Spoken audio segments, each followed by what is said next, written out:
Vie d'amour, école de sainteté, conférence donnée par Sœur Jeanne d'Arc de Mers à Spiri Maria en l'année 2003.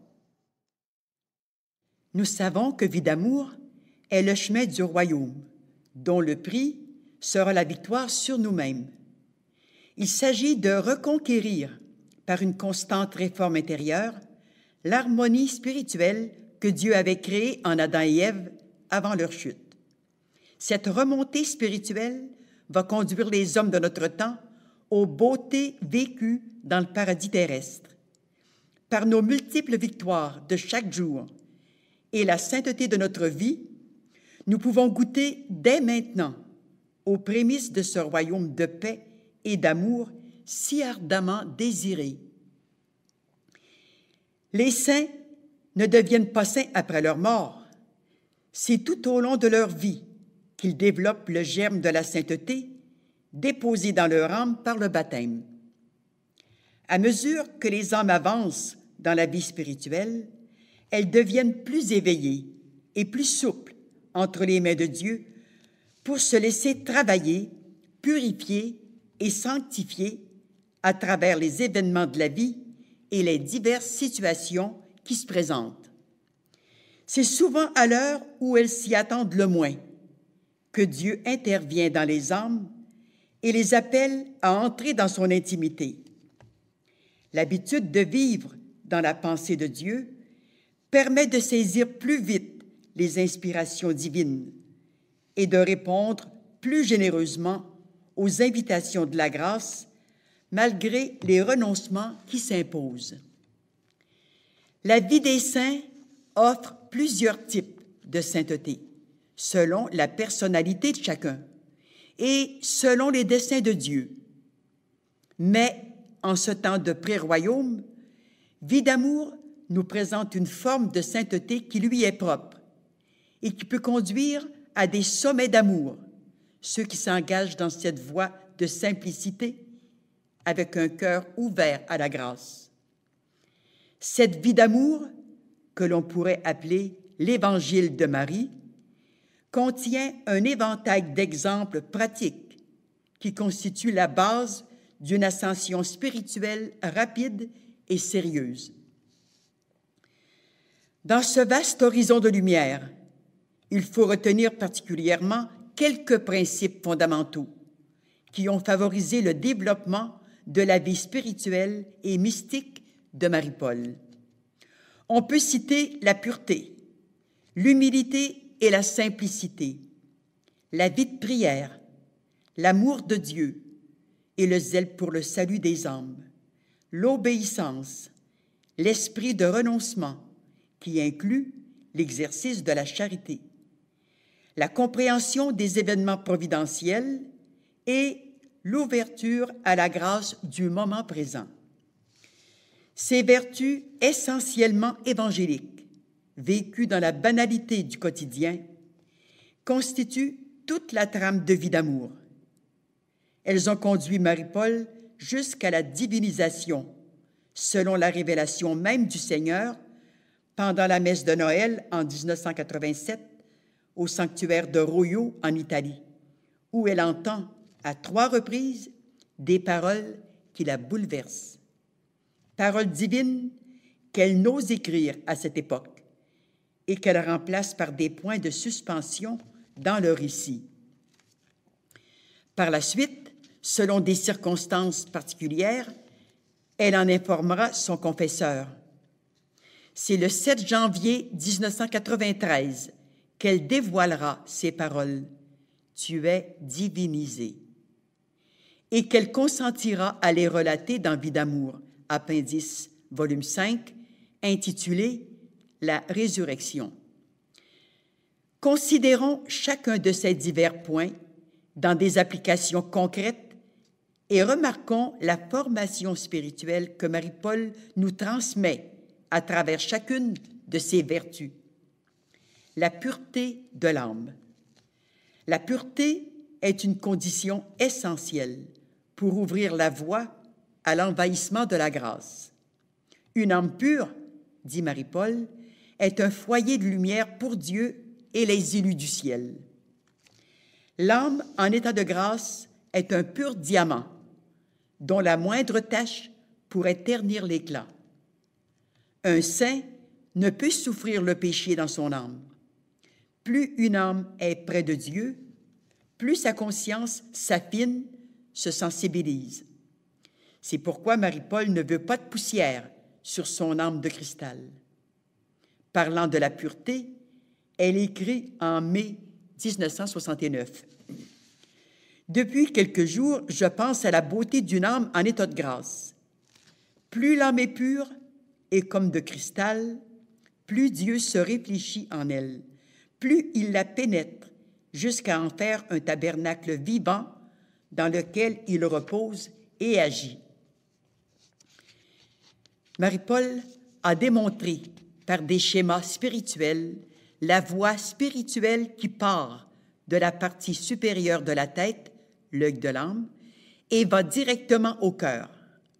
Dans cette tige ou canal spirituel passent les vibrations divines, les inspirations ou les messages, et les plus petites imperfections produisent des interférences entre Dieu et l'âme.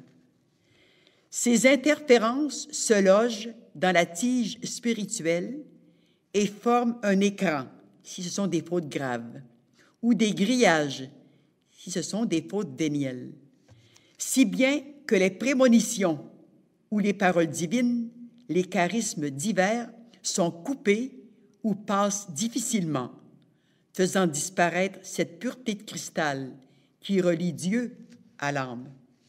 Bien plus, il faudrait peut-être 1 an ou 2, selon les cas, de souffrances bien acceptées pour faire disparaître cet écran ou ces interférences qui ternissent le cristal de l'âme. Un seul péché mortel, dit-elle, peut détruire à jamais l'œuvre divine. Les fautes vénielles consenties produisent des interférences, brouillent les ondes célestes entre l'âme et Dieu, alors que les fautes graves endommagent sérieusement tout le mécanisme spirituel au point de couper l'image et le son. L'âme emprisonnée dans les liens du mal ne peut plus entendre, ni comprendre, ni voir. Son entendement est faussé. La paix est disparue. Si l'on pouvait contempler la beauté radieuse d'une âme pure, on ne voudrait jamais entacher un tel chef-d'œuvre. Comme il est nécessaire de vivre en état de grâce. Mais pour l'âme qui succombe, il n'est jamais trop tard pour se relever, car l'humilité sincère qui suit le retour vers Dieu fait monter à pas de géant. Elle écrit encore, « Une seule faute grave pourrait tout détruire. » Cette pensée m'a toujours tenue sur mes gardes. Que de fois le Seigneur m'a dit, dans le passé, « Ne t'expose jamais. » En effet, toujours je me suis tenue éloignée des occasions susceptibles de m'entraîner, car l'esprit est prompt et la chair est faible. Mes scrupules pourraient paraître à certains comme une folie, une crainte puérile, car il serait si facile, semble-t-il, de se confesser et de poursuivre sa route. Eh bien, ce serait ne rien comprendre à l'œuvre de Dieu que de penser ainsi. Ce n'est pas la crainte qui me conduit, non, mais bel et bien la volonté de demeurer dans la droite ligne, dans une pureté intégrale. Bien sûr, la confession sincère, repentante, rendrait à l'âme sa blancheur et la rétablirait en grâce avec Dieu. Mais que fait-on des conséquences dues au péché? Des interférences qu'une faute grave ou des fautes vénielles provoquent entre Dieu et l'âme. Fin de la citation.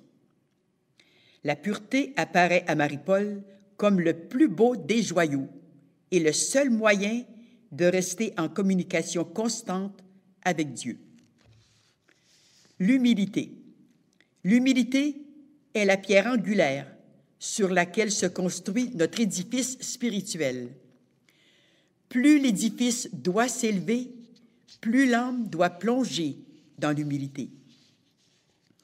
Vie d'amour, tout au long de ces pages, dégage un parfum d'humilité qui n'échappe à personne. L'on découvre chez Marie-Paul un souci constant de se maintenir dans des sentiments de profonde humilité, chassant énergiquement le moindre soupçon d'orgueil. Plus l'œuvre avance, écrit-elle, plus je me sens petite. Mes imperfections prennent de l'importance, car la présence si douce du Dieu d'amour qui m'habite me pénètre de sa grandeur, de sa bonté, de sa pureté. Plus il est grand, plus je me sens misérable, à tel point que je lui demande pardon de ce que je suis. Après un appel qu'elle a fait à Monseigneur Van Heerde sur l'ordre du Seigneur, en octobre 1974, elle raconte « Je viens de terminer l'appel fait à Rome, quand je suis assaillie de sentiments d'indignité d'une grande violence. Je me sens rudement secouée. Est-ce l'intervention du diable ou un sentiment de profonde humilité? Je ne sais plus. Toujours est-il que je souffre un véritable martyre moral. Qui suis-je pour téléphoner au Vatican? Qui suis-je pour recevoir tant de délicatesse et d'affection, de marques de reconnaissance de la part des chevaliers de Marie et autres? Qui suis-je, sinon un grain de poussière que l'on peut fouler aux pieds? Je plonge en des profondeurs insoupçonnées et je voudrais disparaître à jamais. Que l'armée de Marie avance et que je m'éloigne de tous. Je n'ai jamais autant vécu dans la conscience de ma petitesse. Aujourd'hui, je ne peux plus analyser mes sentiments. Le Seigneur annonce des grâces et j'ai peur. J'en ai le vertige. Je plonge sans cesse dans un abîme de petitesse. Est-ce humilité? Est-ce lâcheté? Est-ce l'action du diable? Je ne sais plus. Je souffre plus à la pensée d'être connu que j'ai souffert d'être méconnu. Lors d'une rencontre familiale, ces enfants avaient remarqué un changement étonnant chez leur père au fil des conversations. À ce sujet, Marie-Paul fait cette observation dans Vie d'amour. La raison est bien simple. Leur père a eu le courage d'admettre ses erreurs et il veut réparer. Or, pour ce faire, il faut s'humilier. Et quand l'âme accepte de plonger dans l'humilité devant Dieu et les autres, c'est le canal de la grâce qui s'ouvre. Elle pénètre l'âme et celle-ci peut monter vers Dieu à pas de géant. Il sera surpris lui-même des effets de la grâce, même s'il n'est pas définitivement retourné à Dieu. L'amour de la simplicité. La simplicité va de pair avec l'humilité. Les saints sont tous remarquables par leur simplicité. La simplicité suppose la droiture d'intention qui va droit au but, sans considération humaine et sans aucune recherche. Elle n'attire l'attention d'aucune manière. C'est ce qui fait le charme des petits-enfants que Jésus aimait tant. Une personne simple est à l'aise avec tout le monde et met tout le monde à l'aise. Cette simplicité, qui fait le charme de notre maman, devrait rayonner chez tous les fils et filles de Marie. Marie-Paul affirme que la beauté physique n'est rien en comparaison de la belle simplicité qui pourrait auréoler toute personne. Toute ma vie, confie-t-elle, j'ai demandé à Dieu de n'être jamais belle physiquement, afin de passer inaperçue. À cet effet, je ne porte à peu près jamais de bijoux. Mes toilettes sont sobres et simples. Les cosmétiques ne m'attirent pas, sauf pour nuancer un visage émacié. Par contre, j'ai désiré, oui, une âme très belle, et j'étais prête à tout souffrir pour cela, afin que, devenue très belle, mon âme séduise l'amour au point qu'il accepte toutes les âmes que je veux pour lui dans son beau ciel. Quel exemple d'humilité et de simplicité charmante! On ne peut jamais oublier une personne simple sans affectation. C'est la porte ouverte à la petite voix d'enfance de sainte Thérèse de l'Enfant Jésus, dont l'enseignement nous achemine rapidement vers le détachement et l'amour total. Cette fleur de simplicité, comme celle de l'humilité qui lui est inséparable, parfume tout le récit de vie d'amour, tant par la limpidité du style qui s'adapte à tous les âges, que par l'art de présenter des situations ou des faits tels qu'ils sont, même si parfois ils ne sont pas à son avantage. Cette simplicité lui donne une transparence d'âme qui fait le charme de sa personnalité. La vie de prière. La vie de prière est la respiration de l'âme. Si l'on arrête de respirer quelques instants, que se passe-t-il? C'est dire l'importance de la prière pour grandir en sainteté. Pour Marie-Paul, elle est d'une nécessité absolue. On lit dans Vie d'amour. Après des jours d'intense activité, alors que je vais à Dieu en passant par ces âmes de choix que j'accueille, voici que m'est offerte une légère accalmie. Ma vie d'oraison reprend avec plus d'ardeur encore, car il y a un charme unique à aller vers Dieu directement. C'est pourquoi une âme bourdonnante d'activité peut en arriver à perdre l'essentiel. Il faut se ressourcer sans cesse afin de retrouver cette paix si pure qui s'effrite inévitablement lorsque l'âme s'engage dans la voie de l'action. J'apprécie hautement ces jours de répit et tout devient sujet d'oraison. Heureuse l'âme dont l'esprit est sans cesse en communication avec le ciel, en des élans d'amour répétés, anoblissant ainsi les humbles travaux de son activité physique.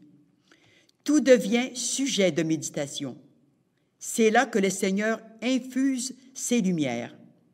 Toute ma vie n'a été qu'oraison pratique, alors que je n'ai jamais connu les longues méditations sur des thèmes religieux en des lieux solitaires, dans une contemplation délivrée des soucis extérieurs. Ce fut la contemplation dans l'action, car je n'ai jamais connu de répit dans le travail. Fin de la citation. Les distractions involontaires qui nous font beaucoup souffrir ne troublent pas l'union des âmes avec Dieu. Le 26 avril 1969, alors que Marie-Paul s'était bien recueillie pour assister à la messe et qu'elle avait placé son âme dans une attitude de contemplation amoureuse plus profonde encore, elle fut immédiatement assaillie par les distractions. Comme elle s'en plaignait au Seigneur, il lui répondit aussitôt, « C'est ton attitude de recueillement qui me plaît. Tout le reste n'est qu'en surface. » Le lendemain, elle apprend comment on peut prier tout le jour et toute la nuit. « C'est le 3e dimanche après Pâques, » écrit-elle. « À la messe, tout à coup, passe devant l'œil de mon âme ce moment si doux où le Seigneur m'a dit hier, avant la messe, « C'est ton attitude de recueillement qui me plaît. Tout le reste n'est qu'en surface. » Alors je comprends que la prière du matin et celle du soir placent l'âme dans un état de recueillement qui dure tout le jour et la nuit. Le Seigneur précise, « Les préoccupations quotidiennes des êtres ne dérangent en rien ma joie de retrouver l'âme recueillie, et cela grâce à cette disposition du matin et du soir. » Marie-Paul tire cette conclusion. Que dire alors des âmes qui sont en étroite communion avec l'amour en des oraisons spontanées, en des élans d'amour répétés qui fusent sans cesse vers le ciel. Que de joie pour celui qui est amour, et comme il est facile de prier, d'aimer l'amour. » Fin de la citation. Amour et zèle dans le service de Dieu.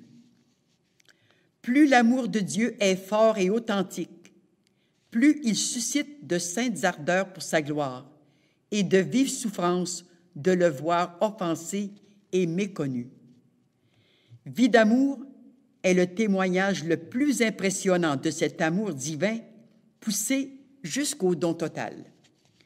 Dès l'âge de 12 ans, Marie-Paul s'engage dans la voie d'un amour héroïque qui résistera sous les croix les plus douloureuses. « Fais-moi souffrir tout ce que tu voudras, mon Jésus d'amour. Je veux t'aider à porter ta croix comme le Cyrénéen, et je veux t'aimer toujours plus. Accepte, ô mon amour, le peu que je suis. Fais ce que tu voudras de moi, pourvu qu'il y ait plus d'âme dans ton beau ciel. Je t'aime tant. Je veux partager aussi les souffrances de Marie, cette si bonne mère que maman m'apprend à aimer. Je veux être victime comme toi, si tu le veux. » Quelle est agréable au Seigneur l'offrande de cette généreuse enfant. C'est pourquoi il ne tardera pas à entrer dans sa vie pour la conduire selon ses desseins d'amour. Cette offrande totale, comme victime pour les âmes, place Marie-Paul sur une croix de contradiction qui va l'accompagner durant toute sa vie. Mais rien ne saura arrêter l'élan de cet amour juvénile qui va croître et atteindre une puissance extraordinaire au point de désirer prendre la place de Jésus sur la croix afin qu'il ne souffre plus. Cet amour de Dieu et des âmes explique la force impétueuse qui lui permet de traverser tous les obstacles, de surmonter toutes les difficultés et de boire au plus amer calice sans jamais démissionner, jusqu'à ce que cet amour purifiant ait pulvérisé tout l'humain en elle et tout divinisé. Marie-Paul expérimente de toutes les manières ce que signifie aimer. Tout le récit de sa vie co-rédemptrice est ponctué par des exemples d'amour absolu pour Dieu et les âmes. Retenons seulement ces deux réflexions qui révèlent ses sentiments profonds. Je connais des moments d'agonie, mais mon âme se relève chaque fois avec une rapidité qui m'étonne, pour rebondir vers l'amour.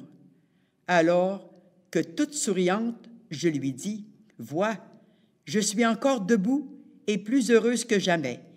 J'aime à en mourir. Frappe, mon amour, frappe pour le rachat des âmes. J'ai épousé la croix, et pour rien au monde, je ne veux reprendre ce don de mes 12 ans en faveur des âmes, » conclut-elle. Marie-Paul lit Saint Jean de la Croix dans son voyage au bout de la nuit par Monseigneur Cristiani. Elle écrit « Moi aussi, je veux aller jusqu'au bout, quoi qu'il en coûte. Je sens que telle est ma vocation et je continue à croire en la conversion de mon mari. » Elle écrit au Père Veilleux pour lui relater les derniers événements et voici sa réponse. Ce 3 octobre 1960, bonne dame, le bon maître vous frappe et frappe encore. Il est tout de même étrange de considérer une vie ballottée comme la vôtre, une vie écrasée à tout point de vue. Un œil humain aurait de quoi maudire, mais l'œil divin, j'entends l'œil surnaturel, a de quoi bénir plus que jamais. Mademoiselle Simone me fait connaître votre situation présente. J'en devine le poids énorme et je vous vois comme écrasé. Toutefois, je vous connais assez pour savoir que vous en sortirez encore plus vaillante que jamais, plus solide dans votre foi, plus fixée aux vues éternelles. Je suis comme vous d'ailleurs humilié devant les faits nouveaux, et je me rejette tout confiant dans les bras de Dieu, attendant de lui seul la solution.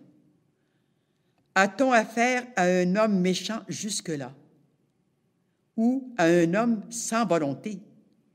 Je ne puis rien définir, et je laisse le tout à Dieu, tout en vous invitant à demeurer chez votre mère et à vous faire plus prudente que jamais.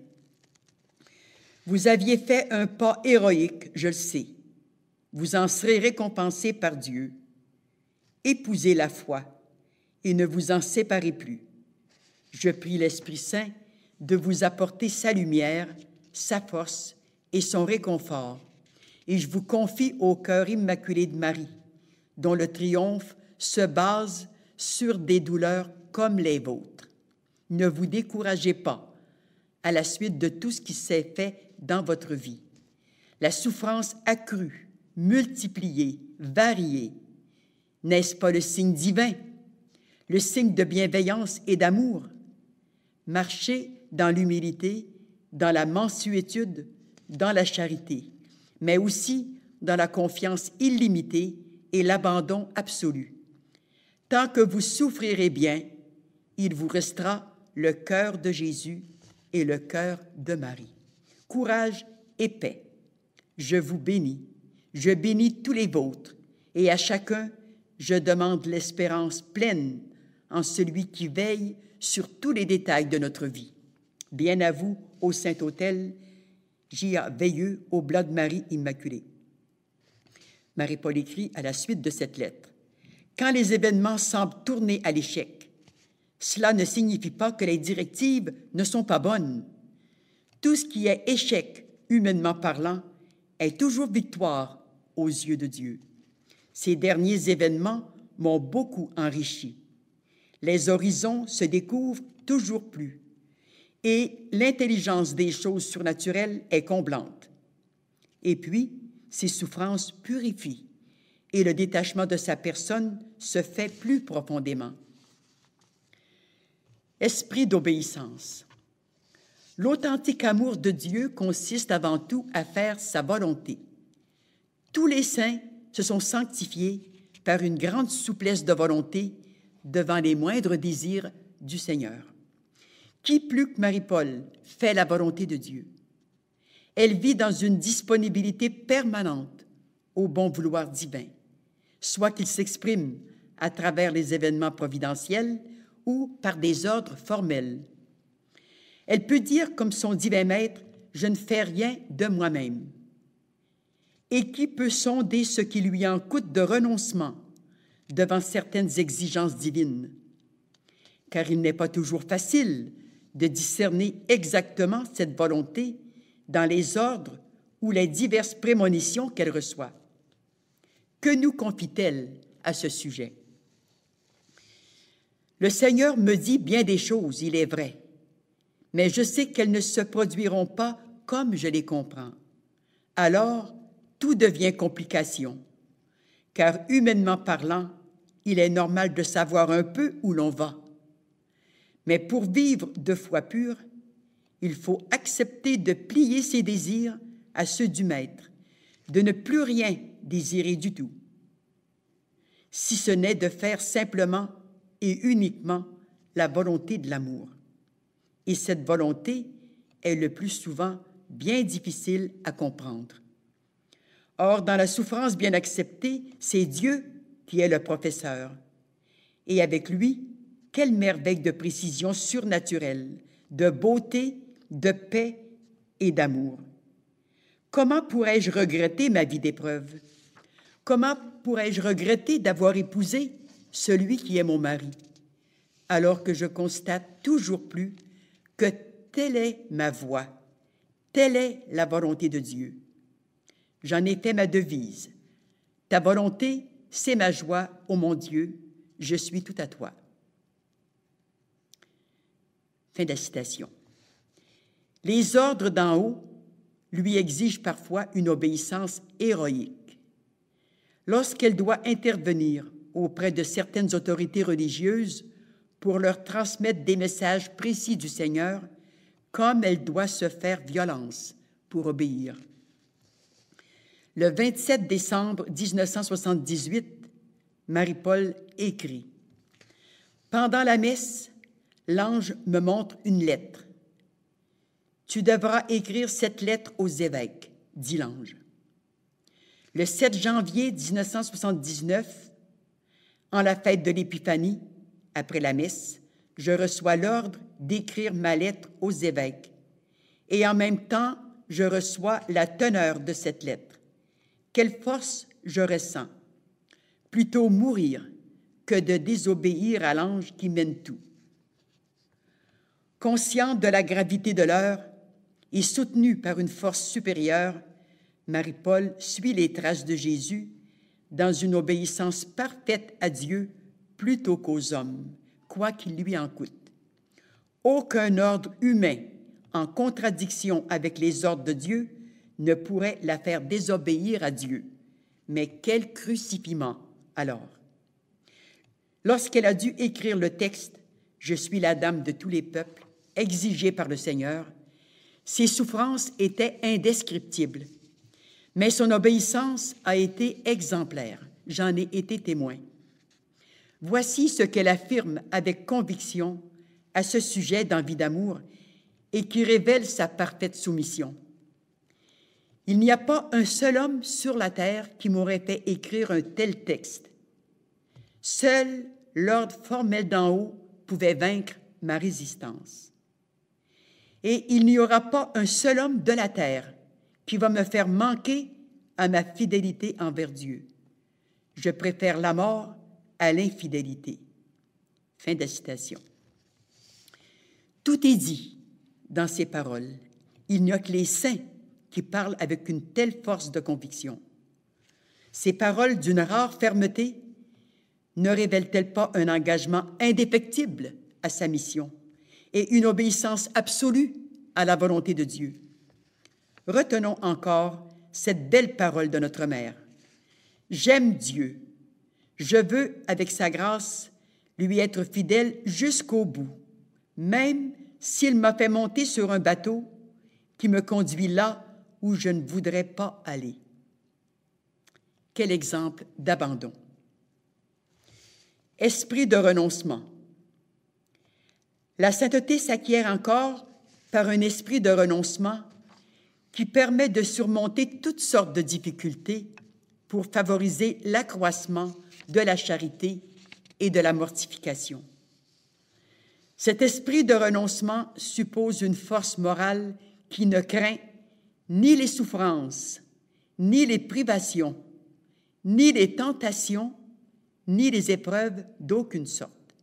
Or, toutes ces réalités quotidiennes, vécues dans l'abandon et l'amour, sont devenues pour Marie-Paul autant de marches qui l'ont fait monter vers des sommets de sainteté toujours plus élevés. « La loi d'Aïsim est très dure, » écrit-elle. Le Seigneur permet des expériences douloureuses pour le cœur, mais comblantes pour l'âme qui monte vers lui, de palier en palier, toujours plus dépouillée. En février 1961, parlant de ses souffrances physiques, elle écrit « Je constate de plus en plus que ma santé est compromise. Dieu seul sait ce qu'il m'en coûte de vivre dans un tel état de faiblesse. Les jours passent. Je continue mon travail au bureau, mais je suis brisée. J'ai l'impression de porter un poids énorme dans la tête.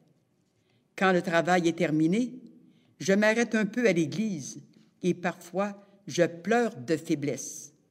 Je marche comme une automate et parce qu'il faut marcher. En de telles conditions, le sourire devient héroïque. Vient la semaine de la retraite paroissiale. Dieu seul sait ce que je souffre. En plus de cet épuisement morbide, je connais toutes sortes de tortures physiques. Je pourrais gémir sans cesse et crier de douleur. Et pourtant, personne ne se doute que sous un sourire héroïque se cache une douleur atroce jamais égalée. Depuis ma pleurésie, écrit-elle, Une douleur persiste au côté droit. Chaque respiration provoque l'impression de flèches multiples qui me traversent le côté. Pendant des années, je devrais supporter ce martyre de toutes les secondes. Une personne adulte respire en moyenne de 16 à 18 fois à la minute, donc 960 fois en 1 heure et au-delà de 20 000 fois en 24 heures. Et chaque fois, une dizaine d'aiguilles me pointent le côté. Dieu me tient près de lui continuellement. Je ne peux l'oublier un instant, car sans cesse la douleur me le rappelle. Que ces flèches, ô mon amour, parviennent jusqu'à toi, par les mérites de ta passion, pour le rachat des âmes. Quel héroïsme peut exiger un sourire habituel dans ces conditions? Aux souffrances physiques s'ajoute le poids des souffrances spirituelles et morales qui conduisent Marie-Paul jusqu'à l'anéantissement total. Configurée au Rédempteur, la co-rédemptrice doit connaître tous les aspects des souffrances physiques, spirituelles et morales pour conquérir le royaume terrestre aux humains rachetés, mais toujours en lutte contre leurs tendances mauvaises. Au sujet de ces souffrances spirituelles et morales, Marie-Paul note: la journée du 13 novembre 1970 débute d'une façon bien étrange. Je ressens un genre de faiblesse inconnu jusqu'ici. Après la messe, ce que je souffre est indescriptible. Je suis assailli de doutes sur l'œuvre, surtout sur ce rôle de Marie. Tout mon être semble anéanti.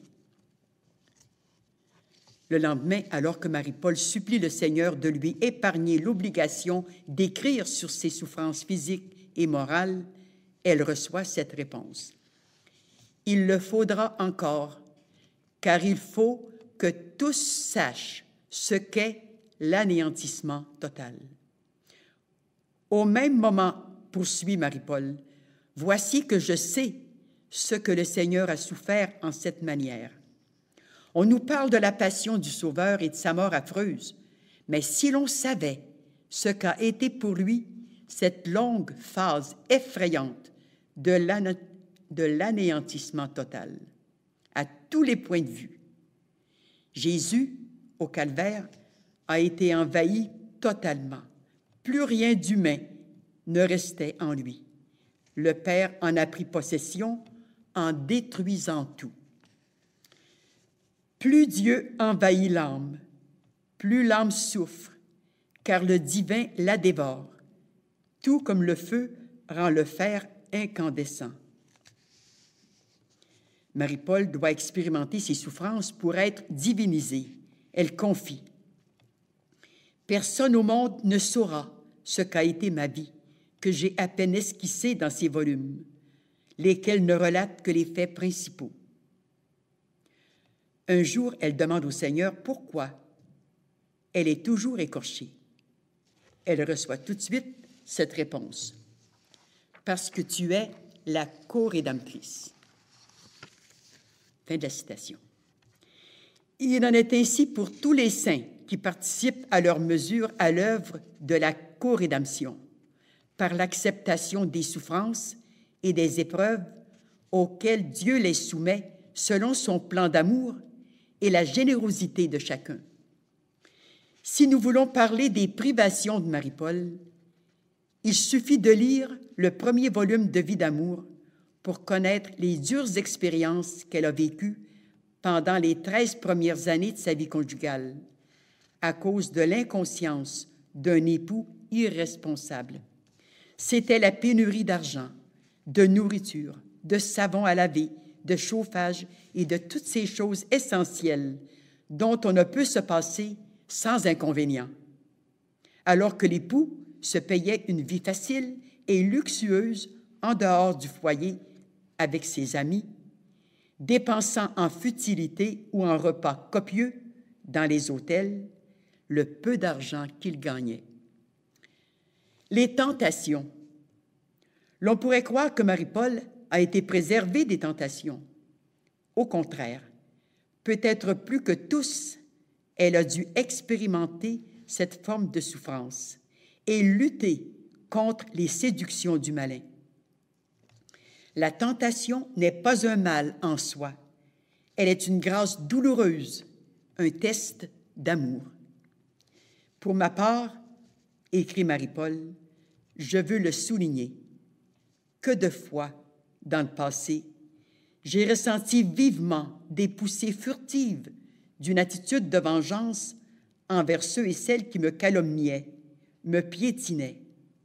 J'avais en moi tous les éléments qui auraient pu satisfaire un cœur déchiré, en rendant à ceux-là la pierre qui renverserait pour un moment leur orgueil et leur méchanceté. Mais je n'ai jamais consenti, ne serait-ce qu'un instant, à cette tentation de vengeance.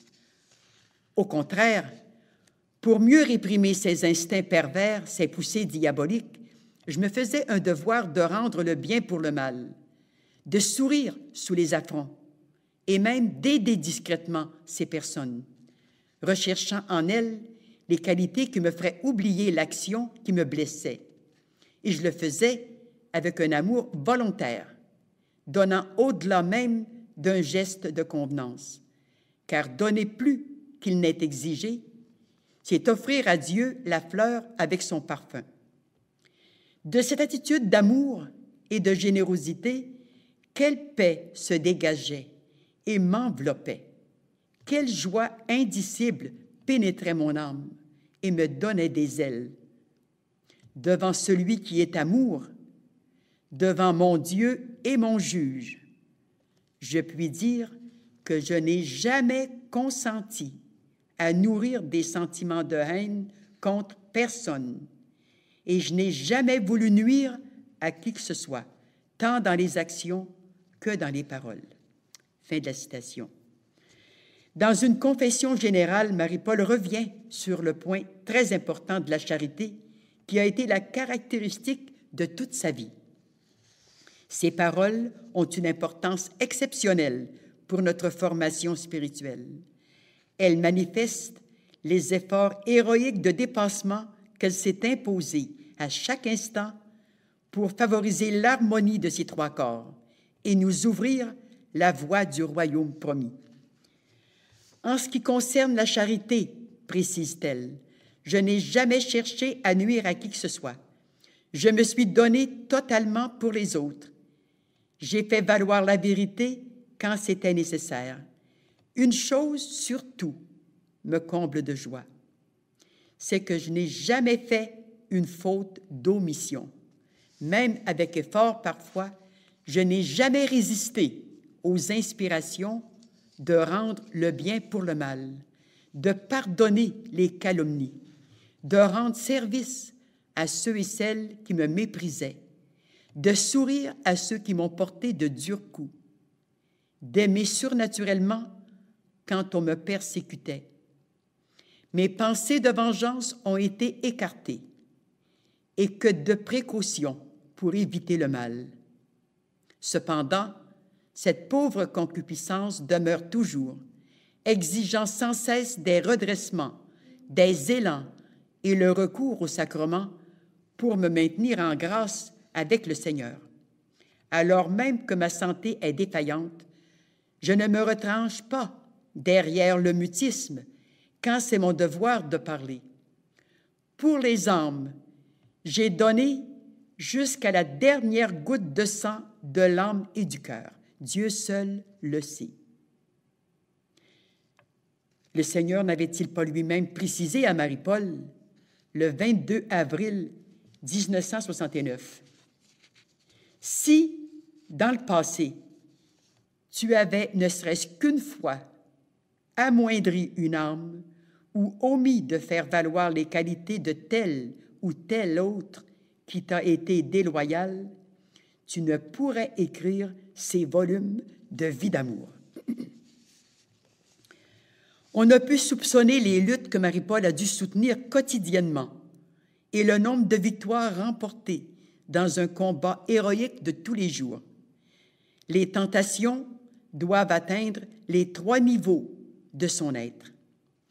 Marie-Paul a dû surmonter les assauts du démon contre ses 3 corps, physique, psychique et spirituel. En 1967, elle raconte son expérience concernant les tentations affreuses qui ont complété la série d'épreuves qu'elle a connues lors de son départ tragique, bouleversant de Sainte-Agathe-des-Monts. « Pour ma part, écrit-elle, sans répit depuis 2 ans, je subis les assauts diaboliques. Serai-je pure ce soir? Serai-je pure demain? Je ne saurais jamais en être sûre.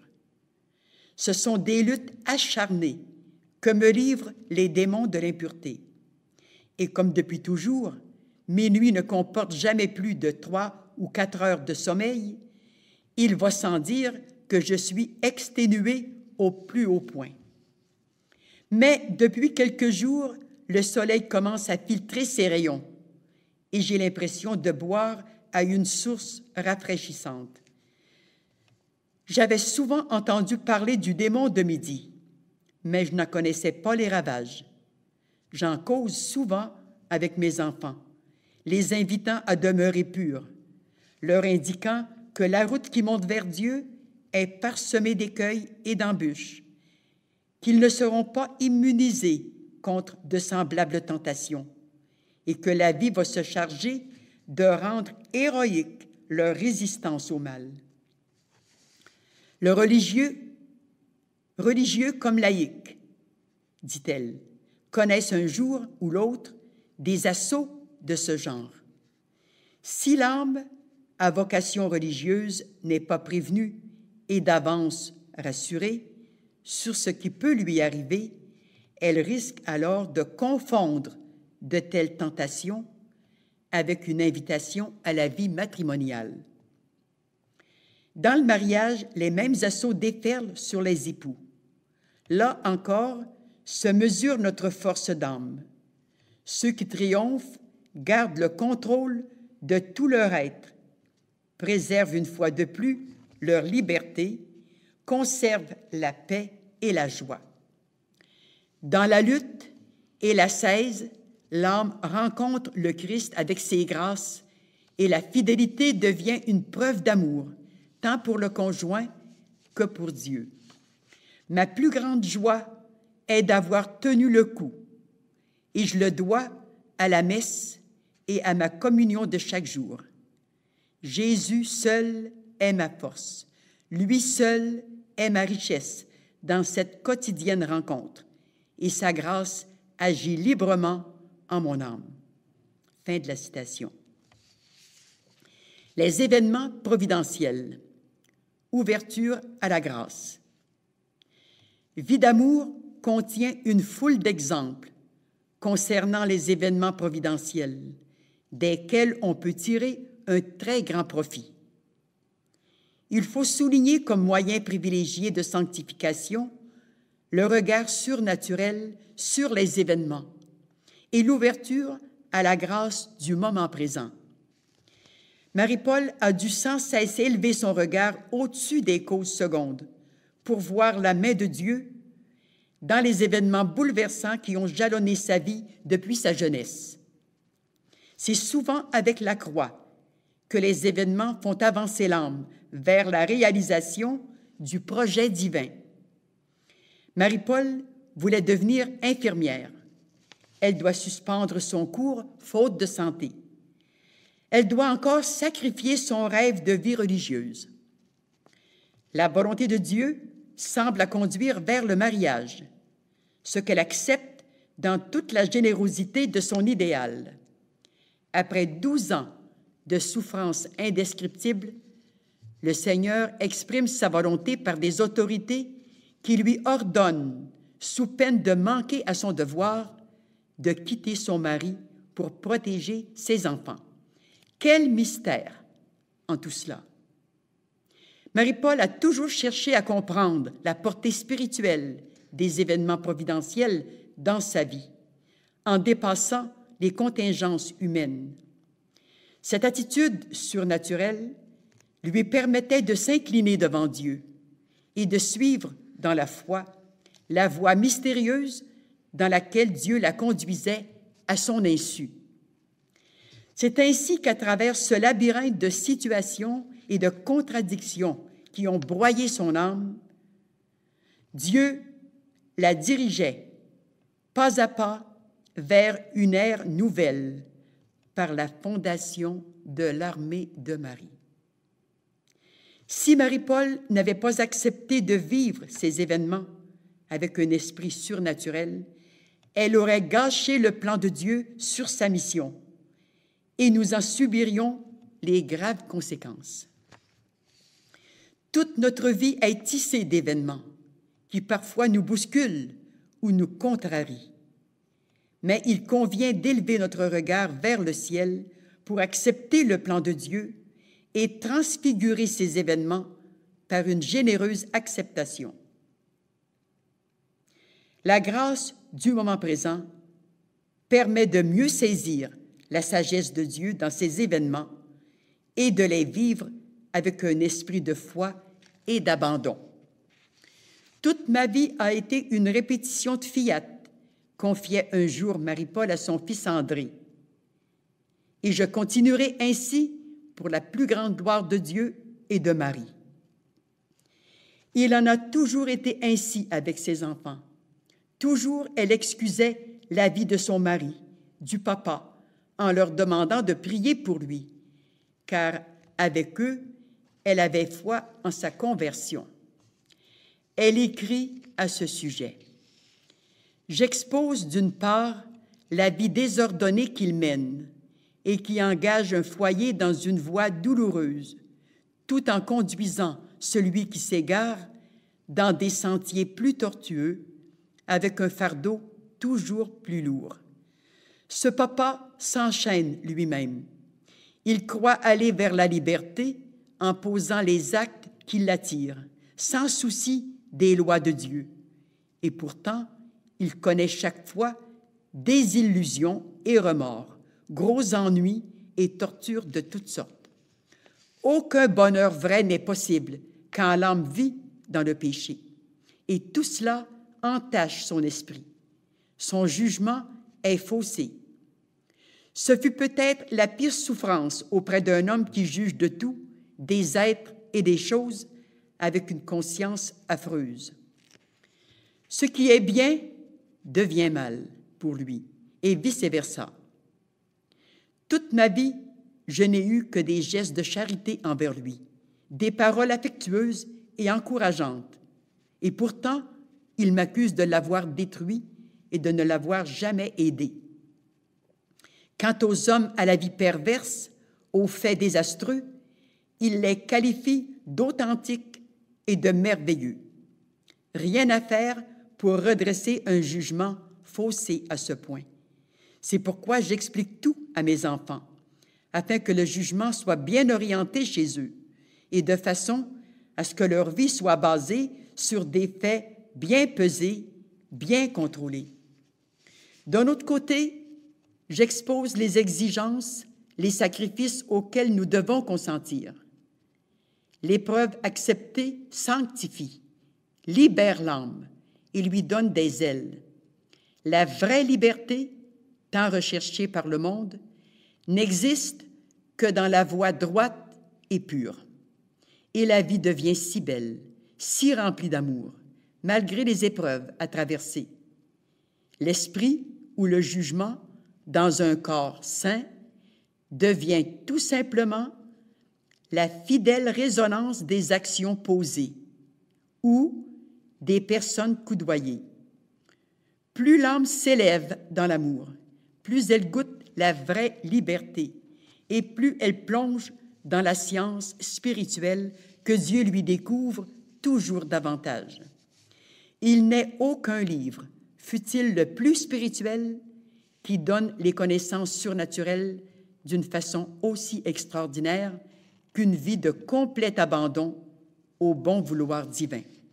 Cette âme considère comme un autre sacrement les événements providentiels que Dieu met sur sa route, car Dieu parle à sa créature dans les événements de chaque jour. C'est cela que j'explique à mes amours d'enfants qui m'écoutent dans un silence religieux. Dès la tendre jeunesse, il faut s'habituer à corriger ces tendances. Il faut demeurer dans la belle vertu de pureté, porte centrale, par où pénètrent toutes les autres grâces. La pureté, c'est la clarté, c'est la lumière. Alors, quand on ne se coupe pas de Dieu par le vice impur, une lumière jaillissante, une chaleur bienfaisante pénètre l'âme et lui garde toute sa beauté, sa splendeur et sa force.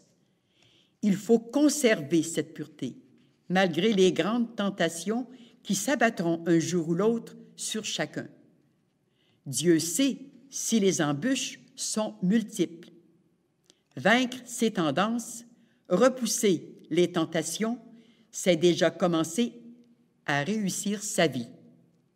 Mais jeunes écoutent, questionnent, et c'est un courant d'affection très pur qui nous unit tous. Fin de la citation. Voilà des dispositions qui transfigurent et sanctifient les événements. Nous avons tous une vie d'amour à réaliser. Par les événements providentiels, soigneusement préparés, agencés selon les vues divines et provoqués à son heure précise, Dieu veut tisser ses plus beaux projets. Si nous avons la sagesse de saisir la grâce du moment présent dans l'événement en cours et de correspondre avec souplesse et amour aux appels de Dieu, nous pourrons faire des journées d'or et atteindre les sommets de sainteté qu'il a rêvés pour nous. Car la sainteté ne se trouve nulle part ailleurs que dans la réalité quotidienne, vécue dans l'amour et l'abandon à la volonté divine.